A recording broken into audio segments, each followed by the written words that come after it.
Tere tänasele podcastile ja head naistepäeva kõikidele. Mina olen Elo Madisson, MTÜ Lapsele Vanemad esimees ja täna on meil külas Õnneli Matt. Õnneli on perekonnaõiguse jurist, perelepitaja ja 2 lapse ema peale lahkuminekut. Tere Õnneli! Tere Elo, tere kõigile! Aitäh tulemast täna. Täna naistepäeva puhul räägime lahkumineku vanemlusest ja eriti just naiste perspektiivist. Et Õnneli, sul on endal peale lahkuminekut 2 last ja erinevatest suhetest. Selline naistepoolne küsimus, et kuidas sa oled tundnud pärast neid lahkuminekuid, et kas on kuidagi ühiskonnalt olnud survestus sinule selles osas, et kuidas neid lapsi peaks siis jagama, et kas peaks olema sul neid rohkem kohustusi naisena või kuidas sinul on tunne olnud selles osas? Selline üldine eeldus tundub küll olevat, et justkui lapsed oleksid kogu aeg sinuga ja et esiteks, kas sa saad midagi üldse tehtud või teha, kui sul lapsed on. See muidugi iga päevaga on vähenemas, et see on selge Eesti ühiskonnas juba ja laiemalt, et naised käivad tööl ja teevad kõike võrdväärselt meestega. Aga sellist võrdset vanemlust, mida ma harrastan siis väiksema lapsega, seda on tulnud küll tihtipeale kuskil selgitada, Aga äkki sa selgitad praegu siis, et kuidas sul see laste kasvatamine on korraldatud? Väiksem laps käib isa juures 2 nädala kaupa. Et pärast lahkuminekut alustasime tema aja jaotamist lühikese ja pika nädala süsteemiga, sest laps oli 5-aastane tollal ja nädal aega oleks tema jaoks olnud veel liiga pikk lahusolek ühest ja teisest vanemast. Lapse kasvades jõudis siis see graafik nädalani ja mingi hetk suviti siis jagasimegi 2 nädala kaupa, et saaks rohkem ringi liikuda kas siis Eesti peal või välismaal ja oli nii kuidagi mõistlikum. Ja pärast seda siis sellel sügisel avaldas laps ise soovi, et võiks proovida ka kooli ajal juba 2 ja 2 nädalat.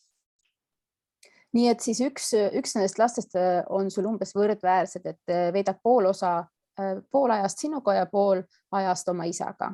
Ja teine laps, kuidas sul on jaotatud? Teine laps käib rohkem selle järgi, kuidas ta ise soovi avaldab ja näengi seda, et ega kui laps ei kasva oma mõlema vanemaga maksimaalse aja koos, siis see tema soov ja valmisolek minna teise vanema juurde ei pruugigi nii entusiastlik enam olla.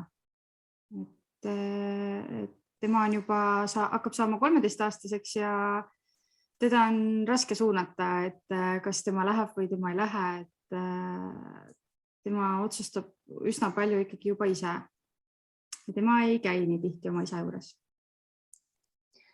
Kuna sul on siis selline väga erinev kogemus, et üks lastest on nii-öelda traditsiooniline lahkumineku järgne, sest Eestis on väga levinud, et pärast lahkuminekut lapsed jäävad enamasti emaga kasvama ja teine on siis selline väga uuenduslik lähenemine.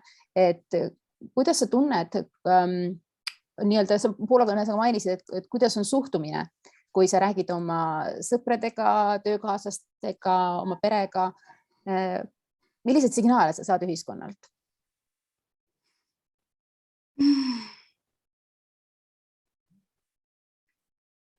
Täna on, nagu ma ka enne rääkisin, et kui sa avasid, et mis teemadel me üldse rääkida tahame, siis on väga raske mingisuguseid seisukohti avaldada, sest inimestes on tekkinud väga tugev kriitika arvamuste osas, mis ei ole samad, mis nendel. Ja eriti kui miski on väga uuenduslik, et mina väga seda mõistan selles mõttes, et ma olen sõnavabaduse poolt ja leian, et inimesed võivadki oma arvamusi avaldada, aga selles suhtes, et kuskil väikeses ringis diskuteerides võib minna üsna teravaks, et kas või seda nädal graafiku nii-öelda õigustamist, mida ma alati ütlen, et ära süüdista ja õigusta nii igasuguses rollis, nii kohtus klientidele kui kui siis vanematele, kes peaksid leidma koostöö oma vahel. Aga on tulnud nii-öelda õigustada seda ja inimesed on kardinaalselt erineval arvamusel olnud ja leidnud, et nädal tahab isa laps ainult siis, kui ta taha elatist maksta. Ja siis ma olen selgitanud, et see laps, kes on nädal, ta võib-olla saab palju rohkem. Mõlemad vanemad käivad temaga reisil, kumbki ei loe sente, mõlemad annavad enda võimete piires maksimumi, kuidas nad last kasvatavad, mis nad talle võimaldada suudavad. Et minu meelest oleks juba lihtne maksta kellelegi 200 eurot kuus ja öelda, et palun olgu kõik lapsele tagasi. Et ma arvan, et võrdse vanemluse puhul lapse kulud on oluliselt suuremad kokkuvõttes. Ja, see on üks nendest kitsaskohtadest, mis on eriti vaesemates riikides ka kindlasti takistus osad perede jaoks. Ma olen näinud siis pärast seda sama nii-öelda sihtgruppi, kellele ma olen selgitanud seda näiteks ühe koolituse algul, ma ei hakkaks mainima, mis koolitus see oli, sest see puhtalt käis sinna teemasse, siis kuskil pool aastat hiljem nad on ka ise juba samu soovitusi jaganud ja leidnud, et see võrdne vanemlus võib olla täiesti sobiv ja hea lahendus, et ei ole enam takerdatud sellesse vanasse stigmasse, et nädal graafikut soovib ainult vanem, kes ei taha elatist maksta. Me läksime nüüd väga kiiresti, väga süvitsi teemasse, et võib-olla kõik kuulajad ei ole sellise perekonnaõiguse ja kohtulahenditega väga kursis. Ma küsiks veel isikliku kogemuse kohta, kuna mul on üks sõbranna, kellel on tegelikult niimoodi, et ta jagabki lapsi nädal tema juures, nädal laste isa juures ja ütleb, et temal on olnud väga raske näiteks ka oma pereliikmetele õigustada, kuidas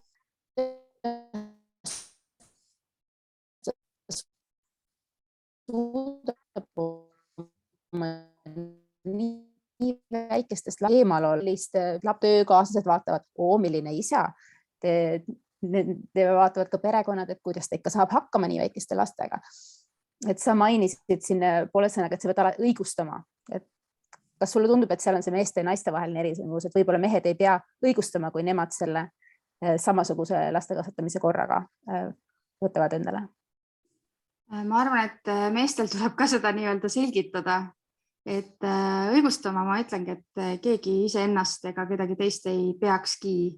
Et see ei vii millegini. Sa õigustades paned ennast automaatselt justkui süüdlase rolli, aga et millest sa siin sellega süüdi oled.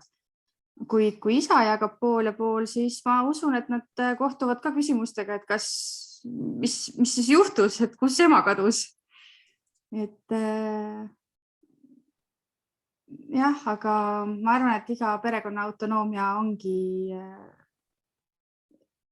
see ongi iga perekonna autonoomia, et sinna ei sekkutaks ja nad leiavad oma parima lahenduse ja see, kas nende arvates parim lahendus oli kõige parem, seda nad näevad takkajärgi ja ajas saavad ka kohandada ja muuta seda, aga kõige aluseks on siiski võimalikult lugupidavad suhted vanematel teineteisesse. Yeah. Sa juba jõudsid teemast avada ka sinu erialalist taustu, mis on siis perekonnaõigus. Et väga huvitaval positsioonil oled sina, et sul on endal selline kogemus, et 2 erinevat lahkuminekut, mõlemad lastega selja taga ja erinevad laste kasvatamise mudelid ja siis sa ise töötad sellel alal, olles perekonnaõiguse jurist ja olles perelepitaja välja koolitusega ka muuhulgas. Et milliseid suhtumisi sina näed näiteks, mis on meestel ja naistel erinev, kui nad peale lahkuminekut jagelevad siis sellel teemal, et kui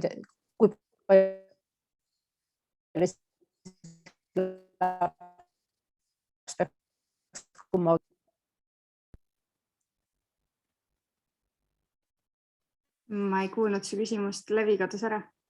Siis ma küsin uuesti, katsume palju lühemalt. Milliseid erinevusi meeste ja naiste vahel näed sina perekonnaõiguse aspektis? Et kui lahkumineku probleemid on lastega seoses, millised on erinevad nõudmised, erinevad eeldused, võib-olla erinev tagasiside, mis nad on saanud juba enne kohut? Ma ei tahaks, ma ei saa statistikat teha, sest minuni jõuab mingisugune hulk kliente, eks, et mul ei ole kogu infot, et võtta õige valim siit, aga minu kogemusest on pigem nii klientidest kui siis vastaspooltest, et pigem soovivad isad pool aega olla lastega ja pigem emad eelistavad seda mitte rakendada. Et neil ongi siiski üsna tugevalt täna veel see seisukoht, et lapsed on rohkem emaga. Ja mis sa arvad, kust see tuleb, see on ajaloolistel põhjustel või need naised, kes tänapäeval on ikkagi üsna noored emad, ma pean ennast nooreks, mul on üle 30, aga mul on juba sellised pigem võrdsuse põhimõtted, et tahaks ka ise oma aega ja kui oleks peale lahkuminekut, siis tahaks ka laste vaba aega. Aga kust ikkagi tulevad siis need mõttemallid, et lapsed peaksid nagu täielisti ema juurde jääma? No eks nad tulevad ühiskondlikult ja millised sellised näited ja etalonid meile ette tuuakse, kuid eks ta on ikkagi tugevalt ka bioloogiline ja psühholoogiline, et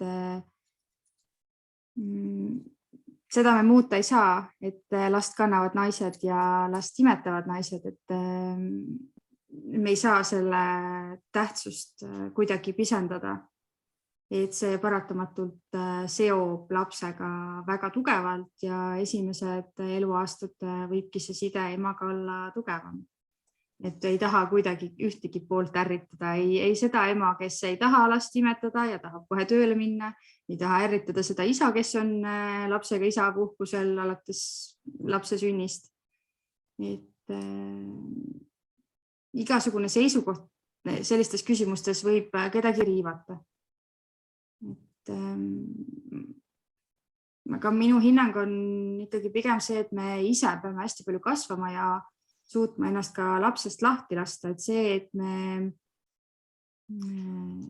last väga enda küljes kinni hoiame, see ei ole see, mis on see armastus või siis kõige parem lahendus lapsele.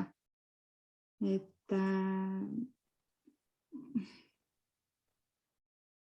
ma arvan, et me ikkagi hästi palju ise hoiame lapsest kinni ja see on nagu ka mingil määral meie vajadus ja me tõlgendame selle selleks, et see on siis nüüd see hästi suur armastus ja et meie oleme lapsele parem kui see teine vanem.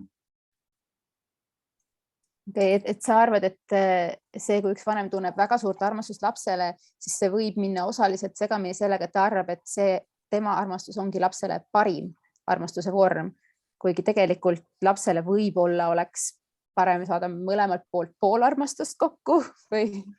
Ma arvan ka, et mõlemalt poolt, mõlema poole täisväärtuslik armastus ja see kindlasti on erinev ja ma arvan, et see peakski olema erinev, kui last kasvatavad traditsiooni kohaselt ema ja isa, siis see isa armastus ja ema armastus, need ongi erinevad ja minu meelest need peaksid ja võiksidki jääda erinevaks, aga need mõlemaid võiks saada maksimaalsel määral. Et sellest isa armastusest on vähe kasu, kui laps näeb isa ainult võib-olla korra kuus. Ja. Meie MTÜ vaatenurgast on olnud, on ka selliseid kokkupuuteid, et naistele antakse üsna varakult signaalid peale lahkuminekut, kas siis ühiskonna või ametnike poolt, et nagu nemad peaksidki need lapsed pärast lahutust siis ise üles kasvatama.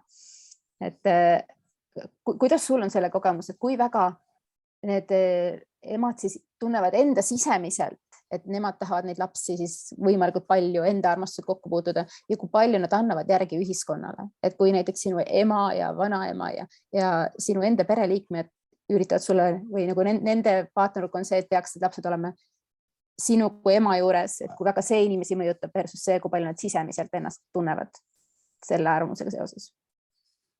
Eks lähedaste arvamus mõjutab väga-väga palju, aga inimesed on ka väga erinevad,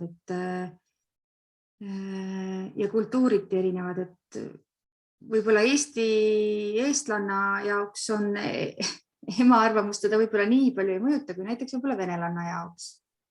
Et meil ei ole siin ka nii patriarhaalset ja matriarhaalset võrdlust. Hispaanias näiteks on ema see, kes on nii-öelda perepea, kes ütleb, kuidas asjad käima peavad. Et meil on ka selles osas üsna võrdne, et tütred ju suhtlevad nii oma, täiskasvanud tütred, ma mõtlen, suhtlevad nii emade ja isadega ühtemoodi, aga võib-olla selliseid nii-öelda naiste jutte räägitakse võib-olla rohkem emaga, aga see reegel ka ükski reegel ei pea enam paika. Et mul on kliente, kus lastega, tüdrukutega, tütartega näiteks shoppavad just isad.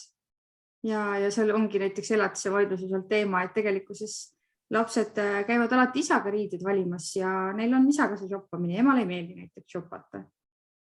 Et ei saa tõmmata ühtegi sellist sirget joont, et nüüd on nii. Ja iseloomuti on see kindlasti ka erinev, et kui palju neid lähedaste arvamusi siis endale lastakse kas siis peale suruda või siis nendest lähtutakse. Kuid eks me kindlasti tahame ju jääda ühiskonnas nii-öelda hea näoga, aga see ei ole võimalik, kõigile ei saagi meeldida. Et ma arvan, et igaüks peaks ikkagi leidma selle ise endale sobiva lahenduse ja ennekõike vaatama oma lapse otsa ja natuke annab ka katsetada. Et vahel öeldakse, et kas siis minu laps on katsejänes, et proovime nädal, kui lepitaja soovitab näiteks. Aga ilma proovimata ju teada ei saa. Ja laps ei saa ka seda võimalust avaldada, et ta tahaks üldse olla mõlema vanemaga näiteks rohkem või vähem, kui ta ei ole seda katsetanud. Sa räägid üsna sellist nagu võrdõiguslikkuse juttu ja ometi on täna naistepäev, sul on lilled laua peal. Ma ei tea, kas on sellega mingi seos. On need naistepäeva lilled või kuidas need on naistepäeva lilled ja need ongi seotud ka samamoodi selle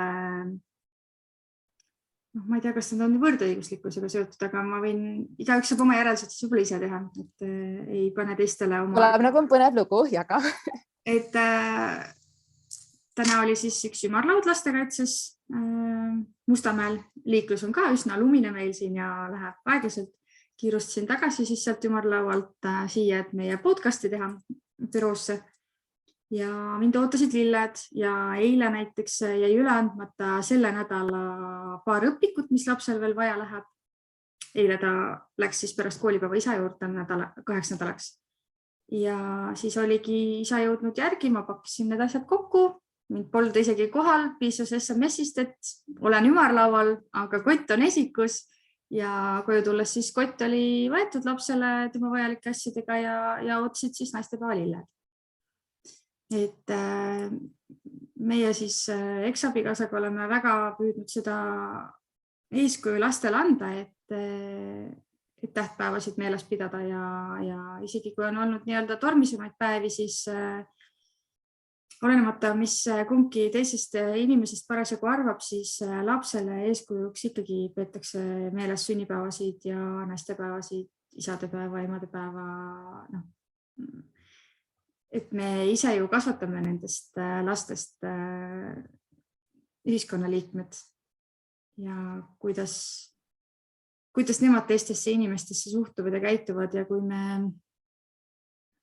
näitame, nagu paljud paarid seda teevad, kuivõrd nad vihkavad lapse teist vanemat, siis esiteks teeb selle lapsele hiljem konfliktide lahendamise väga keeruliseks.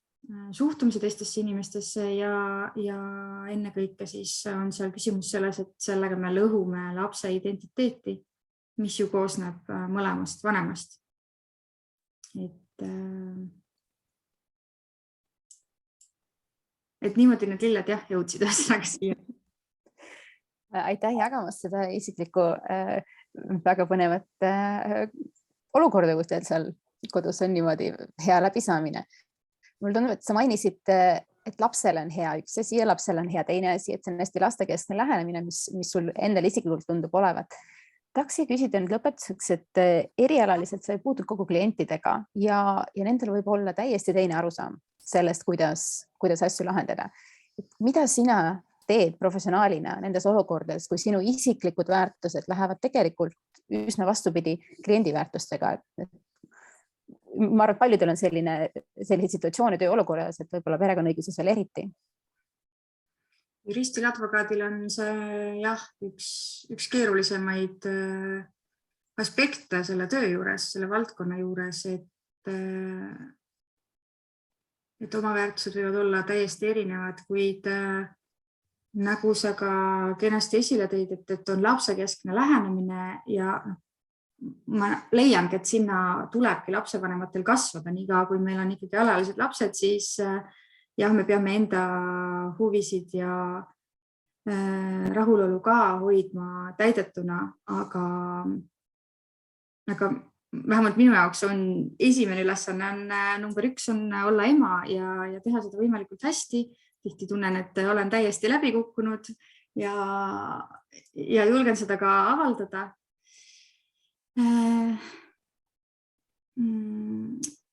Kuid siis klientide puhul ma arvan, et ma kasutangi üsna palju lepitaja siis pädevusi selleks, et seda lapsekeskset lähenemist neile tuua rohkem silma ette.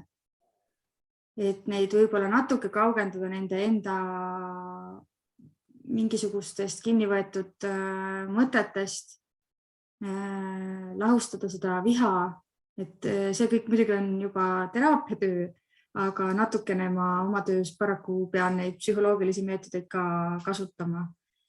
Et ma leian, et lapse huvides ikkagi on kompromiss ja kompromiss on mõlema poole järeleandmiste tegemine. Et ma ka hoiatan kliente selle osas, et ma olen väga kompromissile suunatud. Et kui te tahate nüüd minna sõtta teise vanemaga, et siis võib-olla ma ei ole kõige õigem esindaja, kui arvestada seda, et selle sõja järgselt lapsest jäävad ka ainult tükid järgi. Et mina selles sõjas kaasa ei mängi. Ma ei tea, kas ma vastasin sellele küsimusele. Kõlab väga keeruline amet ja väga huvitav see, et sul on isikliku vaatenurk ja siis sa töötad tegelikult alal, mis on väga võimalik sellega siduda.